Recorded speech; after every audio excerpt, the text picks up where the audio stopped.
Welcome to the Post Shift Podcast, your raw look at the hospitality industry, brought to you by SHC.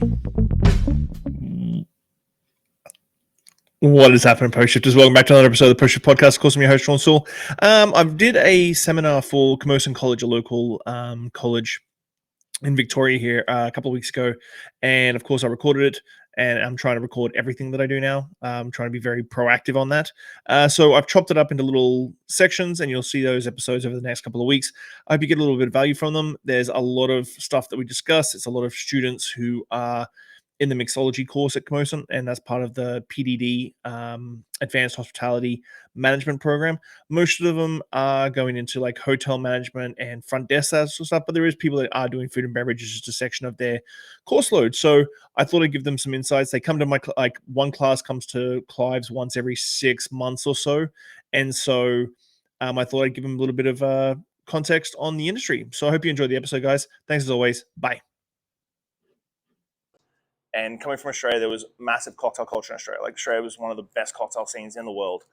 So coming to Canada, not just Victoria, Canada in general, was just a bit of a barren wasteland. So when I took over here in 2009, it was 18 months of really tough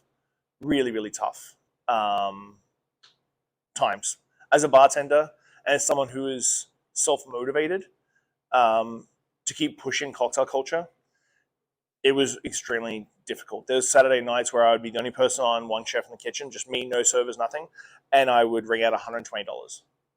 So, and walk with $25 in tips. And that wasn't like a rare occurrence. It was literally every Saturday night, and I'd walk home going, what the fuck am I doing with my life? Sorry, I know your teachers aren't allowed to swear, but I can. But then I helped organize Art of the Cocktail, which was it's still a cocktail festival today. It's very different to what it was when we first started. So I helped organize Art of the Cocktail, which brought a lot of my friends from Portland, Seattle up here, Pacific Northwest. And that was sort of the switch that sort of kicked it off, that people were like, oh, okay, I tasted these cocktails at the festival. Oh, I get that you guys do it here at Clive. So I'm like, cool. Started getting busier. Veneto got taken over by a good friend of mine, Solomon, who runs Pagliacci's now, his family business. That sort of second venue sort of like put two anchors in the city, and people started coming to both places. And that was sort of the only two places that were doing decent cocktails for a number of years. And so we literally went from me and a couple of staff during the week to having a full team in a space of like 3 months, and going from $120 a night on a Saturday to $4,000 a night on a Saturday. And that was a big jump in a space of 3 months, just to keep that sort of trajectory going and also like cover it. There was a couple of nights where we got slammed and there was nothing you could do. You just put your hands up and be like, just have to pull up the boots and get going. So cocktail culture was really slow in Victoria, but once it like lit, it was here to stay. And then slowly but surely, like, I left here and opened up Little Jumbo.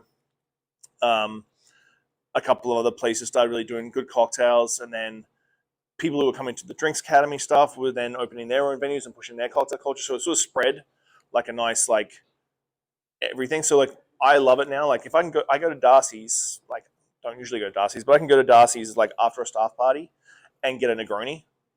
I'm like, my job's done.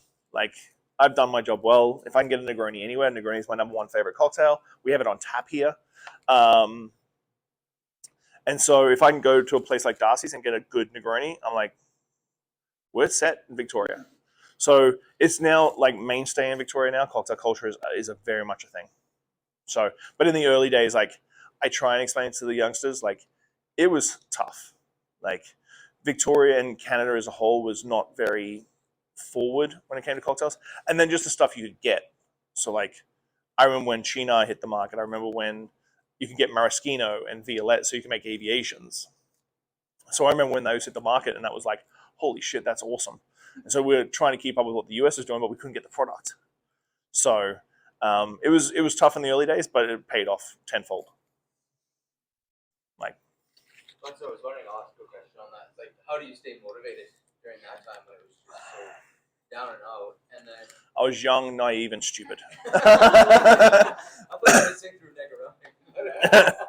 Well, that's the funny thing is, back then Negronis weren't my favorite drink. Like, I tasted Campari. I remember tasting Campari for the first time in like 2002, I was running a little neighborhood pub, and I brought cocktail culture into it. Because I won my first cocktail competition in like 2001 when I was 21 years old, 21 years old.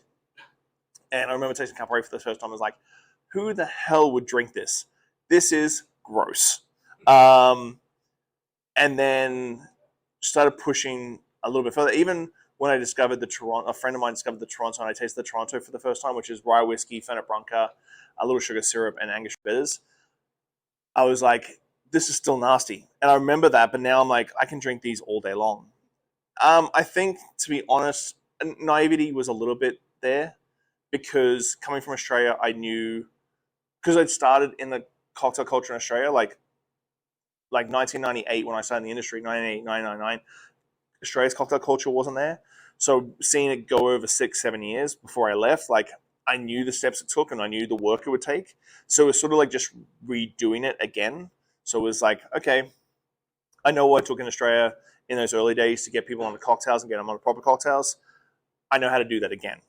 And so it's just sort of like that push, and I think for me anyway, opening new venues and doing new concepts are always that sort of push, and like that in my head, it's always like, okay, well, I've done this before, it's easy.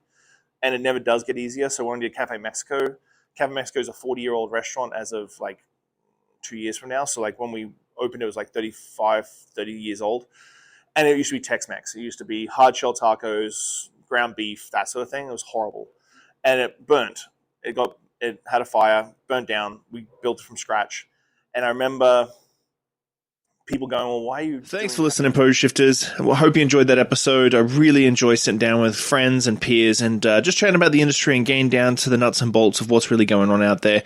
Make sure you like, subscribe, comment, everything on all the platforms. Just hit it up and I'll do my best to answer any queries or questions you have.